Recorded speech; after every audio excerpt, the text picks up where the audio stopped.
Ginger garlic കിച്ചൻ്റെ ഇന്നത്തെ വീഡിയോയിലേക്ക് എല്ലാവർക്കും സ്വാഗതം. ഇന്നിപ്പോൾ ഞാൻ ഓണം സ്പെഷ്യൽ ഐറ്റത്തിൽ എടുത്തിട്ടുള്ളത് പച്ചക്കായാണ്. നമ്മുടെ കായ വറുത്തത് ഉണ്ടാക്കാൻ വേണ്ടിയിട്ടാണ് കേട്ടോ. അപ്പോൾ അതിന് വേണ്ടിയിട്ട് 3 പച്ചക്കായാണ് ഞാൻ എടുത്തിട്ടുള്ളത്. അത്യാവശ്യം വലിപ്പമുള്ളതാണ്. അതുപോലെ ഒരു ചെറുതായിട്ടൊന്ന് വിളഞ്ഞിട്ടുള്ള ടൈപ്പ് പച്ചക്കായ എടുക്കുന്നതാണ് നമ്മുടെ ചിപ്സിന് കൂടുതൽ ടേസ്റ്റ് കിട്ടുന്നത്. അപ്പോൾ 2 അറ്റവും കട്ട് ചെയ്തതിന് ശേഷം നമുക്ക് സെൻറ്ററിൽ കൂടെ ഇങ്ങനെ ഒന്ന് വരഞ്ഞു കൊടുക്കാം. അപ്പോൾ വരയുന്ന സമയത്ത് നമ്മുടെ പച്ചക്കായ മുറിഞ്ഞു പോകാണ്ട് ശ്രദ്ധിച്ച് വേണം കട്ട് ചെയ്യാനായിട്ട്. ഇതുപോലെ കത്തി കൊണ്ട് ഇങ്ങനെ ഒന്ന് ആക്കി കൊടുത്തതിന് ശേഷം കൈ കൊണ്ട് നമുക്ക് ഈസി ആയിട്ട് ഇങ്ങോട്ട് പൊളിച്ചെടുക്കാൻ പറ്റും. കണ്ടോ, ഇങ്ങനെ അങ്ങോട്ട് പൊളിച്ചങ്ങ് എടുത്താൽ മതി. അപ്പോൾ ഞാൻ ബാക്കിയുള്ളത് അതുപോലെ തന്നെ പൊളിച്ചെടുക്കും. പിന്നെ പ്രത്യേകം ശ്രദ്ധിക്കേണ്ട കാര്യം എന്ന് പറഞ്ഞാൽ നമ്മൾ ഇത് കട്ട് ചെയ്യുന്ന സമയത്ത് നമ്മുടെ കൈ ഓയിൽ ഒന്ന് സ്പ്രെഡ് ചെയ്തിട്ട് വേണം കട്ട് ചെയ്യാനായിട്ട്, അല്ലെങ്കിൽ കയ്യിൽ ഫുൾ അതിൻ്റെ കറയാകും. എന്നതിന് ശേഷം നമുക്കൊരു വെള്ളത്തിൻ്റെ അകത്തേക്ക് ഇതിന് കുറച്ച് നേരം ഇട്ട് കൊടുക്കാം. അപ്പോൾ അത് കായ കറക്കാതിരിക്കും. അത് കഴിഞ്ഞിട്ട് നല്ലൊരു തോർത്തോ അല്ലെങ്കിൽ ടവലോ എന്തെങ്കിലും വെച്ചിട്ട് നല്ലതുപോലെ ഈ പഴം നമുക്കൊന്ന് തുടച്ചെടുക്കാം. ഇപ്പോൾ എനിക്ക് മക്കൾ കട്ട് ചെയ്ത് തരാമെന്നാണ് പറഞ്ഞിട്ടുള്ളത്. നമ്മളൊന്നിൽ കട്ടിംഗ് ബോർഡിൽ വെച്ച് ഒരേ അളവിൽ കട്ട് ചെയ്തെടുക്കാം. അതല്ല എന്നുണ്ടെങ്കിൽ സ്ലൈസർ ഉണ്ടെങ്കിൽ അതിൽ വെച്ചിട്ട് ചെയ്തെടുത്താൽ മതി. അപ്പോൾ ഞാൻ ആ പരിപാടി മക്കളെ ഏൽപ്പിക്കുവാണ്. അപ്പോൾ അവരത് ചെയ്ത് തന്നോളും. ഇതിപ്പോൾ കുറച്ച് കട്ട് ചെയ്തെടുത്തിട്ടുണ്ട്, ബാക്കി അവരവിടെ റെഡി ആക്കുന്നുണ്ട്. അപ്പോൾ ഇത്തവണ ഓണത്തിന് എല്ലാവരും വീട്ടിൽ തന്നെ ട്രൈ ചെയ്ത് നോക്കണം. പിന്നെ ഒരു പാൻ വെച്ചിട്ടുണ്ട്, നമുക്ക് അതിൻ്റെ അകത്തേക്ക് വെളിച്ചെണ്ണ ഒഴിച്ചു കൊടുക്കാം. അപ്പോൾ എത്രത്തോളം കായാണോ നിങ്ങൾ എടുക്കുന്നത് അതനുസരിച്ച് വെളിച്ചെണ്ണയുടെ അളവ് കൂടുതൽ എടുത്താൽ മതി.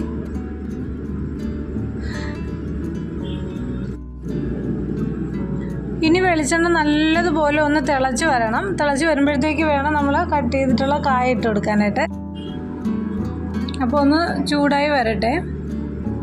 ഇപ്പോൾ അത്യാവശ്യം തിളച്ച് വന്നിട്ടുണ്ട്, നമുക്ക് ഇട്ട് കൊടുക്കാം. കുറച്ചായിട്ട് ഇട്ട് കൊടുക്കാം. അപ്പോൾ ഇടുന്ന സമയത്ത് ഫ്ലെയിം നല്ലതുപോലെ കൂട്ടി വയ്ക്കാം. എന്നതിന് ശേഷം ഇത് നല്ലതുപോലെ ഇങ്ങനെ പതഞ്ഞ് വരും കേട്ടോ. ആ പതം ഒന്ന് കുറഞ്ഞു വരുമ്പോൾ നമുക്ക് മീഡിയം ഫ്ലെയിമിലേക്ക് ഇതിനെ മാറ്റി കൊടുക്കാം.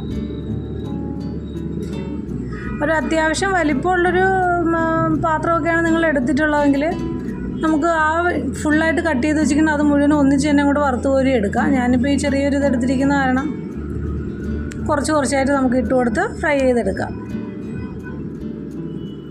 പിന്നെ ഇതിലേക്ക് കളറിന് വേണ്ടിയിട്ട് നമുക്ക് വേണമെങ്കിൽ മഞ്ഞൾപ്പൊടി ആഡ് ചെയ്ത് കൊടുക്കാം. അത് ഉപ്പും ഞാനിപ്പോൾ 2 ടേബിൾ സ്പൂൺ ഉപ്പ് കുറച്ച് വെള്ളത്തിൽ കലക്കി വെച്ചിട്ടുണ്ട്. അപ്പോൾ അതിൻ്റെ ഒപ്പം കുറച്ച് ഒരു 1/4 ടീസ്പൂണോ അല്ലെങ്കിൽ 1 ടീസ്പൂണോ അളവിൽ നിങ്ങൾക്ക് മഞ്ഞൾപ്പൊടിയും കൂടെ കലക്കി കഴിഞ്ഞാൽ അതും കൂടെ ഒഴിക്കുമ്പോഴത്തേക്ക് കുറച്ചും കൂടെ കളർ നമുക്ക് കിട്ടും.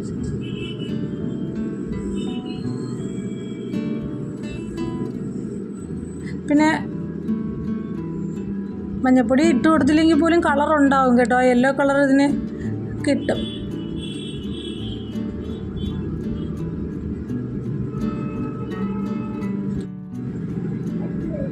അപ്പോൾ എല്ലാവർക്കും അഡ്വാൻസ്ഡ് ആയിട്ട് ഹാപ്പി ഓണം ആശംസിക്കുവാണ്.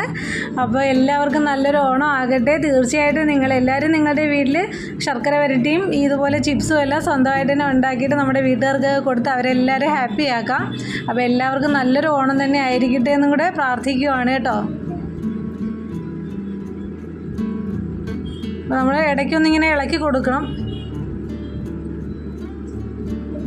മീഡിയം ഫ്ലെയിമിലേക്ക് ആക്കി കൊടുക്കുക, പിന്നെ ഒന്ന് ഹൈ ഫ്ലെയിമിലാക്കുക. അങ്ങനെ ചെയ്യുമ്പോഴത്തേക്ക് നല്ല പാകത്തിന് തന്നെ നമുക്ക് കിട്ടിക്കോളും. ഇത്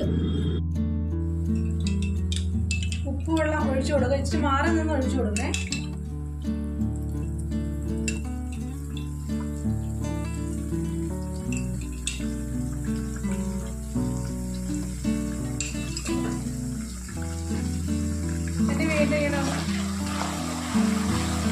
ഫ്ലെയിം കുറച്ച് വെച്ചിട്ടാണ് ഉപ്പ് വെള്ളം ഒഴിച്ചു കൊടുത്തിട്ടുള്ളത്.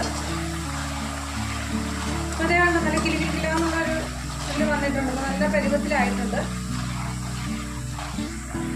നമുക്കിനിയിപ്പോൾ ഇതിനെ കോരി മാറ്റിയതിനു ശേഷം അടുത്ത ബാച്ച് ഇതുപോലെ തന്നെ ഫ്രൈ ചെയ്ത് എടുക്കാം.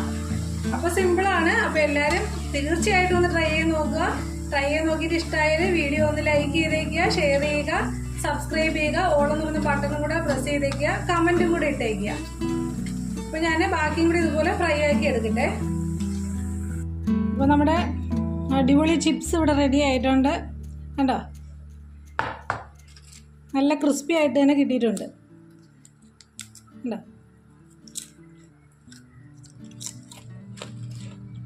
എനിക്കിതേ ഇതുപോലെ ഇങ്ങനെ ദേ ഈ ഒരു കളറിൽ കിട്ടുന്നതാണ് എനിക്ക് കൂടുതൽ താല്പര്യം കേട്ടോ. കുറച്ചൊന്ന് ചെറുതായിട്ടൊന്ന് കരിഞ്ഞ ആ ഒരു ഇതിലാണ് എനിക്കിഷ്ടം കൂടുതൽ. അപ്പോൾ അല്ലാത്തതും നമുക്കുണ്ട് ഉണ്ടോ. അപ്പോൾ എല്ലാവർക്കും ഇഷ്ടമായെന്ന് വിചാരിക്കുന്ന വീഡിയോ. പിന്നെ നമ്മൾ ശ്രദ്ധിക്കേണ്ടത് ഉപ്പൊഴിക്കുമ്പോൾ പ്രത്യേകം ശ്രദ്ധിക്കണം. നമ്മൾ കുറച്ച് ആദ്യം ഉപ്പൊഴിച്ച് നോക്കുക. അത് കഴിഞ്ഞിട്ട് ഒരെണ്ണം അതിൽ നിന്ന് എടുത്ത് കഴിച്ച് നോക്കിയതിന് ശേഷം ഉപ്പ് വേണമെങ്കിൽ മാത്രം ആഡ് ചെയ്ത് കൊടുത്താൽ മതി. അതൊക്കെ ശ്രദ്ധിച്ച് ചെയ്ത് കഴിഞ്ഞാൽ ഇതുപോലെ പെർഫെക്റ്റ് ആയിട്ട് തന്നെ നിങ്ങൾക്കും വീട്ടിൽ കായ വറുത്തത് ഉണ്ടാക്കാം. ഇപ്പോൾ പിള്ളേർക്കും ഈവനിങ് സ്നാക്സ് ആയിട്ട് കൊടുക്കാനായിട്ട് പറ്റും. അപ്പോൾ ഇന്നത്തെ നമ്മുടെ ഈ കുഞ്ഞു വീഡിയോ ഇവിടെ തിരിക്കുന്നു. അപ്പോൾ എല്ലാവരുടെയും ഉണ്ടാകും. ഓക്കെ,